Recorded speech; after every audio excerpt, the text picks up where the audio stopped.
On pense que Traoré est très jeune. Oui, c'est vrai que ça se dit beaucoup dans les coulisses. Il est très jeune. Et il y a des vieux militaires. Diminution de fourniture d'électricité. C'est du crime. Commerce interrompu. Nous ne faisons pas transiter nos marchandises gratuitement. Nous payons. Que les...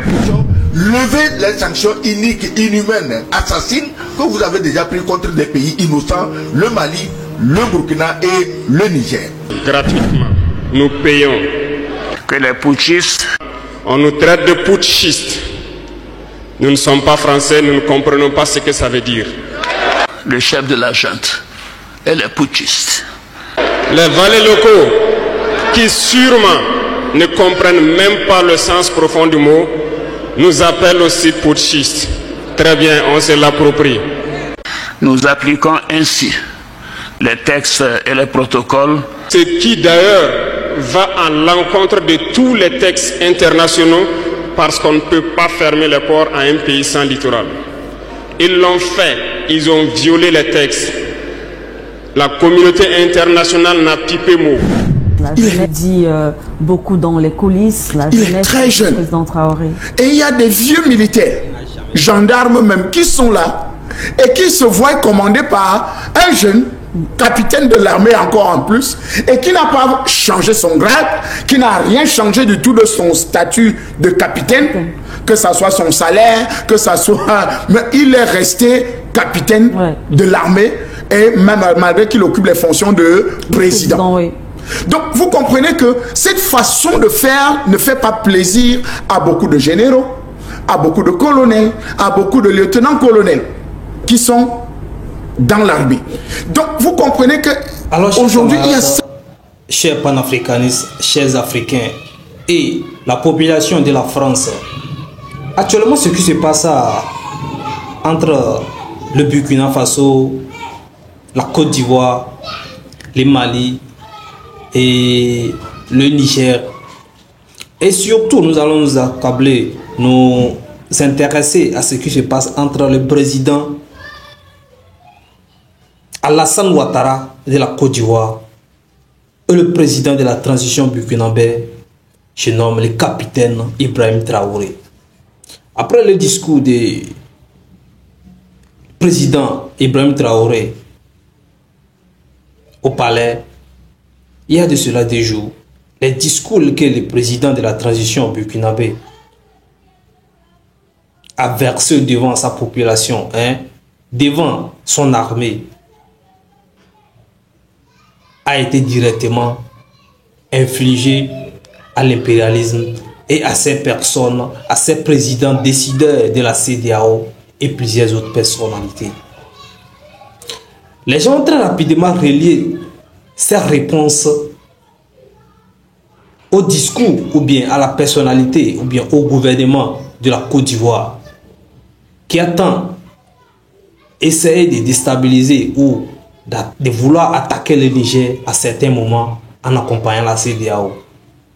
Et c'est normal puisque quand vous écoutez les réponses ou bien les revendications ou bien les points forts du discours, les mots forts du président de la transition burkinabé, vous allez relayer automatiquement des points que le président Alassane Ouattara de la Côte d'Ivoire a touché lors de son discours quand il était prêt à envoyer les soldats pour aller remettre le président Bazoum sur son trône. Et aujourd'hui, on nous informe également, selon les sources sur les réseaux sociaux et la réaction de certains burkinabés, certains blogueurs sur les réseaux sociaux, que le président Alassane Ouattara de la Côte d'Ivoire essaye de rafler certaines populations de Burkina qui sont en Côte d'Ivoire et aussi certains Maliens. Nous savons très bien que vous allez bien. Alors aujourd'hui, je fais cette vidéo pour dire à mes frères burkinabés et également à mes frères ivoiriens de mettre un peu d'eau dans l'air vert. Car le conflit qu'on est en train de créer actuellement est une honte pour nos deux nations. Un Ivoirien ou un Burkinabé qui manque du respect à la Côte d'Ivoire ou le Burkina est un Ivoirien ou un Burkinabé inconscient. Donc, à toi mon frère burkinabé ou à toi mon frère ivoirien qui regarde cette vidéo, je te demande de faire pardon, car l'Afrique n'a pas besoin de ce combat. Tout le monde connaît les réseaux sociaux que le président Alassane Ouattara de la Côte d'Ivoire essaye de rafler certaines populations de Burkina qui sont en Côte d'Ivoire et aussi certains Maliens. Nous savons très bien que les Maliens, les Nigériens ou quel que soit sont en Côte d'Ivoire. La Côte d'Ivoire est un pays un tournant au fait, un carrefour de toutes les populations de l'Afrique, surtout l'Afrique de l'Ouest et même l'Afrique occidentale en quelque sorte. Alors on ne peut pas avoir une Côte d'Ivoire sans les autres populations là-bas. C'est comme ça aussi il y a les Ivoiriens dans les autres pays comme le Niger, le Burkina Faso, le Mali, le Togo, le Bénin, partout. Alors, ces informations, on n'a pas encore les confirmations parce que rien n'est sorti officiel du côté du Burkina Faso ou du côté de la Côte d'Ivoire que les citoyens maliens ou burkinabés sont renvoyés. Mais nous voyons la réaction et quelques photos de certaines personnes expliquant ce qui se passe actuellement en Côte d'Ivoire. Chaque fois, je sais, le président Ibrahim Traoré a également interpellé la CEDEAO et le gouvernement du président Macron de la France. À quel sujet? En parlant de l'impérialisme, et a fait très également au discours et au combat du père de la révolution qui est Thomas Sankara, paix à son âme. Le feu Thomas Sankara. Nous appelle aussi putschistes. Très bien, on se l'approprie. Nous appliquons ainsi les textes et les protocoles. Ce qui d'ailleurs va à l'encontre de tous les textes internationaux parce qu'on ne peut pas fermer les ports à un pays sans littoral. Ils l'ont fait, ils ont violé les textes. La communauté internationale n'a pipé mot. D'activer la force en attente. Où était cette force? Lorsque des milliers et des milliers de Nigériens étaient tués par les terroristes. Où était cette force lorsque des milliers de Maliens, de Burkinabés mouraient sous les balles des terroristes? Donc la Côte d'Ivoire est prête et je viens de donner instruction au chef d'état-major général des armées de commencer la mobilisation de ces troupes pour... Croyez-vous que ce sont des femmelettes qui sont au Niger? Il y a des combattants là-bas. L'armée nigérienne est guerrière. Ils combattent depuis des années. Ce n'est pas une armée de défilé ou une armée de maintien de paix. Le Nigeria ou la Côte d'Ivoire ou le Bénin, ces trois pays déjà ont indiqué leur capacité de participer à cette opération. Et les armées de l'AES ont décidé de s'unir. Nous attendons cette force en attente. Déploiement des troupes d'un certain nombre de pays, dont la Côte d'Ivoire. La Côte d'Ivoire fournira un bataillon et a pris toutes les dispositions financières pour l'opération. Si elle doit durer 3 mois, les provisions seront faites au niveau budgétaire pour que nos soldats et nos officiers qui participeront à cette opération ne manquent de rien. Croyez-vous que ce sont des femmelettes qui sont au Niger? Il y a des combattants là-bas. L'armée nigérienne est guerrière. Ils combattent depuis des années. Ce n'est pas une armée de défilé ou une armée de maintien de paix. D'activer la force en attente. Nous attendons cette force en attente. C'est panafricaniste. L'ère est vraiment au grand tournant. Et actuellement, on a l'impression que les 3 pays de l'AES sont en train de mener une situation, une vie dure à la France et à ses membres de la CEDEAO. La seule personne qui maîtrise actuellement la chose ou bien ce qui se passe, que nous pensons, c'est le président du Togo qui est fort, qui a une politique incontournable, impeccable et irréfusable, même par rapport aux défauts, à certains défauts que le président du Togo a en ce qui concerne la paix dans son pays, ou bien les trucs des élections, ou bien des mandats, ou bien tout ça là. Les gens ont l'impression de fermer les yeux là-dessus et voir un peu le travail que le président est en train de mener. Ce côté-là, les gens n'ont pas oublié ce qui se passe en ce qui concerne les maintien du pouvoir, ou bien les mandats, ou bien ce qui se passe actuellement au niveau du Togo. On n'a pas oublié, certes, mais les actions de paix que le président et Fort Eswatini est en train de mener actuellement au niveau de l'Afrique occidentale, ou bien au niveau de la sous-région, au niveau de l'Afrique de l'Ouest. Actuellement, récemment, il est passé en Côte d'Ivoire pour discuter, surtout, quelle solution il faut trouver en ce qui concerne la sortie des 3 pays de l'AES et quelques sécurités, questions de sécurité dans la sous-région. Ces actions ont tendance à baisser ou bien à fermer un peu sur ce qui se passe, ou bien ce que les gens déplorent beaucoup. Ça, c'est un point, une parenthèse. Alors, le Burkina Faso, le président du Faso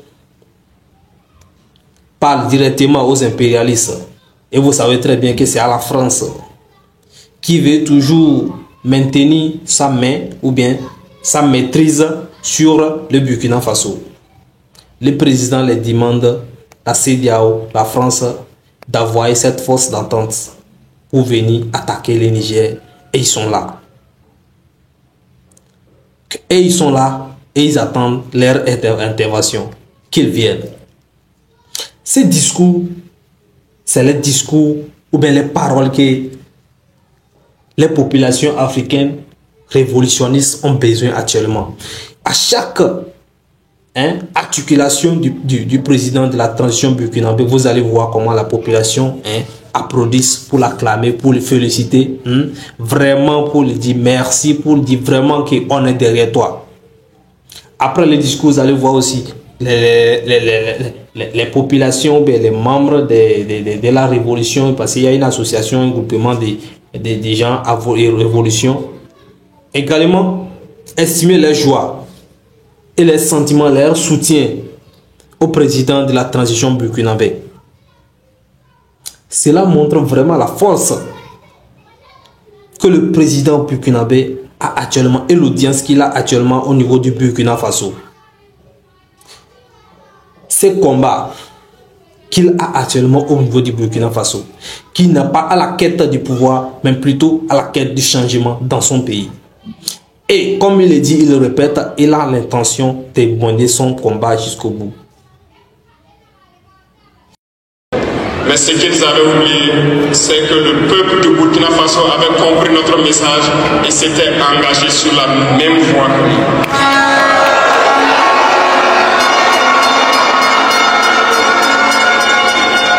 Nous nous sommes réorganisés rapidement et subitement. Nous avons constaté que toutes les cellules dormantes terroristes se sont réveillées au Burkina Faso. On a réorganisé l'armée plus vite, à une vitesse inégalée. Nous avons créé plusieurs unités et même si plusieurs autres sont à venir, nous les avons équipés. Et aujourd'hui, cet équipement se poursuit parce que dans les jours à venir, les mois à venir, ce que vous allez voir venir au Burkina Faso doit faire de notre armée une puissance à craindre.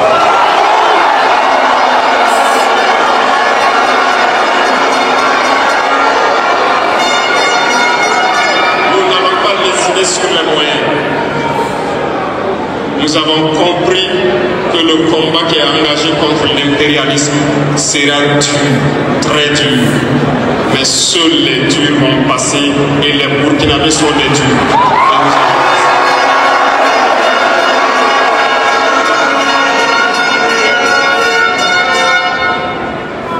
Lorsque vous avez remarqué au Niger et au Mali, pendant que nous luttions au cours donc de l'année 2023, au Niger, nous avons un gros problème. Parce que les terroristes venaient attaquer et repartaient et nous n'avons aucune possibilité de les poursuivre. Je vous fais la confidence ici aujourd'hui À un moment donné, nous avons envoyé une mission auprès donc du président Bazoum pour que nous puissions au moins lancer la lutte lorsque nous sommes attaqués sur notre territoire. En retour, il a mal reçu le message. D'autres sont là à réclamer, c'est quand les élections, c'est quand ils vont remettre les pouvoirs aux civils. Mais les civils font quoi depuis là? Depuis que les civils sont au pouvoir, est-ce qu'ils ont pu résoudre les problèmes là? Maintenant, si le président ou bien les militaires sont là au pouvoir au Burkina Faso, laissons-les le temps de mener leur combat. Après, et on va voir, après on va juger. Nous savons très bien qu'ils ne peuvent pas tout faire bien pour la population. Ils ne sont pas parfaits, ce sont des humains. Mais l'essentiel ou bien les points forts comme la sécurité, le développement et la lutte contre la corruption, ces objectifs ou bien ces missions puissent mener à point. C'est ce que réclame la population. Et ils ont la forte conviction, ils ont l'assurance, la confiance au président de la transition burkinabé qui va faire ce travail très bien et bien comme il le mène déjà. Chers frères et sœurs panafricanistes, le Burkina est à. Le Burkina, le Mali, le Niger sont déterminés dans un objectif et appellent à d'autres pays à cet objectif à venir les rejoindre encore pour bien mener le combat là. Le Tchad est à côté. La Guinée est à côté. Même si actuellement on ne sait même pas qu'est-ce qui se passe au Guinée avec les troubles des gouvernements ou bien des questions des gouvernements qui circulent à la con, on ne comprend même pas ce qui se passe. Si le président est là-bas, on dit que le président est là-bas, le président Doumbia est là, on dit on a dissoudre aussi les gouvernements. Les gouvernements qui dirigent, et lui il est là. On ne sait pas c'est quoi, on va mettre seulement les militaires au pouvoir ou bien comment gérer. On ne comprend même plus ce qui se passe au côté de Doumbia là-bas. Là. Ça nous inspire plus confiance. C'est comme ce qui se passe au Gabon, on ne comprend pas. À chaque fois qu'il y a coup d'État ou bien les putschistes ont pris le pouvoir ou bien les militaires ont pris le pouvoir, on a une assurance. Mais cette fois-ci, de certains côtés, on ne comprend pas franchement. J'aimerais également que vous donniez votre avis dans les commentaires parce que ça importe beaucoup. C'est nous qui allons changer ce pays, c'est nous qui allons changer ces pays, c'est nous qui allons changer ce qui se passe en Afrique, c'est nous qui allons faire révolutionner l'Afrique. Même si avant on ne savait pas parler, on n'arrivait pas à parler, cette fois-ci, les populations africaines, les fils africains, les filles africaines sont intelligents et connaissent la science, et connaissent la littérature, et connaissent ce qui est bon pour l'Afrique et ce qui n'est pas bon pour l'Afrique. C'est à eux de choisir maintenant. C'est à eux, c'est la population de parler maintenant. Avant, on ne savait pas parler. Avant, quand on parle, on nous dit de nous taire. Avant, on nous empêchait de parler. Cette fois-ci, nous, on a décidé de parler et nous aimerons que la population également qui nous regarde puisse dire vraiment ce que vous voulez qu'on dise aux autres. C'est qui, quel combat vous aimeriez vraiment qu'on mène. Qui puisse parler à cette population. La population de Guinée peut demander à la population, au gouvernement des Guinéens, au gouvernement de Guinée, de Doumbia, de rejoindre l'AES. La population sait, connaît le combat de l'AES. Le Tchad connaît comment on appelle, le combat de l'AES. Le Togo connaît également le combat de l'AES. Ces pays-là, même si les gouvernements ne sont pas encore d'avis ou bien ils ont quelques différences entre eux ou bien qui ne sont pas d'accord par rapport aux clauses de ces choses, de cette association, c'est la population qui décide. Et nous lançons l'appel aux populations de vraiment savoir c'est quoi leur combat. De vraiment chercher à faire un combat normal. Ne cherchez pas à attaquer seulement les présidents ou bien à insulter les gens, mais demandez, exprimez-vous, dites ce que vous voulez à votre gouvernement et c'est ce qu'il va faire. Tout ce qu'il souhaite pour le Burkina Faso, c'est le chaos. Chers frères et sœurs, bon entendeur, salut. Parce que le destin de cette Afrique est dans notre main. Nous, on ne fait que parler parce que c'est ce qu'on a, c'est le pouvoir qu'on a pour le moment. On n'a pas le pouvoir de décider individuellement. Mais je sais qu'en groupe, la population réunie, en groupe, on peut décider de beaucoup de choses, on peut décider de plein de choses, on peut décider d'énormément de choses que le gouvernement même ne peut pas esquiver nos apports ou bien nos dits ou bien nos décisions. Alors, nous apportons une grande force au président du Burkina Faso pour le combat. Et nous espérons que, après tout, même nos différences dans les sous-régions, le Burkina Faso, le Togo, les Mali et autres, même s'il y a nos incompréhensions, bien les objectifs, les lignes ne sont pas directes, ne sont pas les mêmes, nous devons faire tout pour éviter les conflits entre nous. Nous devons faire tout pour éviter les conflits entre les populations. Les dialogues, la discussion, c'est ça que nous souhaitons. En tout cas, si moi je ne comprends pas vraiment la réalité, ce qui se cache derrière ce que le président de la République du Togo fait, moi je sais quand même qu'il mène un combat normal, un combat fiable, un combat qui est dans la discussion et qui n'est pas dans la force, peu importe de qui ça vient, nous on soutient ça. Parce que tout sauf la violence, tout sauf la guerre entre les peuples. Même s'il vient du sud, ce qu'il veut dire n'est pas chose et il n'est pas bien placé pour parler ou bien quoi, ce que les gens disent dans les commentaires, on ne sait pas. Mais nous pensons que quand c'est la discussion, les adversaires ou bien les autres personnes de l'autre côté ont l'opportunité d'écouter ce qu'il veut dire et ils ont le choix d'accepter ou pas. Mais lorsqu'il s'agit de venir attaquer comme la Côte d'Ivoire l'estime, ou bien le président Talon l'estime, veut dire taille par force ou bien et mettre le président Bazoum sur son trône ou bien quoi, tout ça là. Nous pensons que l'impérialisme ne peut pas finir comme ça. Pendant que nous savons que le président Macron de la France a cette décision, a ses mots à dire en ce qui concerne la décision de la CEDEAO, des présidents membres de la CEDEAO. Chers frères et sœurs panafricanistes, à bon entendeur, salut. N'oubliez pas surtout de partager la vidéo et de rester branché car il y a beaucoup de nouvelles également qui vont revenir, qui vont rafaler. C'est notre chaîne ou bien notre place actuellement ici pour pousser cette génération, cette jeunesse à être révolutionnée, comme le dit le président Thomas Sankara, également le président Ibrahim Traoré, à être révolutionné, comme le dit le président Thomas Sankara, également le président Ibrahim Traoré du Burkina Faso, comme l'a voulu, comme Nkrumah, Nelson Mandela, Soundiata Keita également, et plein d'autres personnes. Sylvanus Olympio sans oublier, et plein d'autres personnes. On va revenir également aujourd'hui ici aussi sur la position également et le combat ou bien la direction du président, l'ancien président de la Côte d'Ivoire, Laurent Gbagbo, actuellement n'a pas la bouche bée en ce qui concerne ce qui se passe dans la sous-région ou bien dans les pays occidentaux africains. Chers frères et sœurs, restez branchés. N'oubliez pas, si vous êtes nouveau, abonnez-vous, likez la vidéo, partagez et surtout votre avis nous compte beaucoup. D'ici là,